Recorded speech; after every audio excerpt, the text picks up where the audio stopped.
How to fix Microsoft Authenticator not working on Android phone. So if you want to fix Microsoft Authenticator not working on your Android or your iPhone, then what you need to do is you just need simply go with your application, tap and hold on to that application, go with the app info. Under app info, you need to go with permissions, and if you've not allowed any permissions, then it might not work properly. So go with camera, location, notifications, or any other permission, and just simply go and allow the permission. You can choose allow only while using the application, or ask every time, or allow. Once you allow the permissions, now you need to go with the notifications, and you need to allow the notifications also. And after that, go with storage and cache. From here, you can clear your cache and clear your storage. Once you've cleared your cache and your storage, then you just need simply scroll down a bit. And now what you need to do is you need to check your phone's clock. If your phone's clock is not in sync, then Microsoft Authenticator won't work.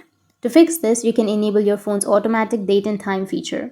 To do that, you can open up your settings and you can just simply go with search, which will be on the top right. Search for date and time, and here you need to turn on the option of set time automatically. Once you've set, then your problem might be fixed. Now, if that still doesn't fix your problem, then you just need to simply go and uninstall your Microsoft Authenticator and again install it from your App Store or your Play Store and log into your account, and your problem will be fixed. So that's it, and if you have any questions, feel free to comment below. Thanks for watching.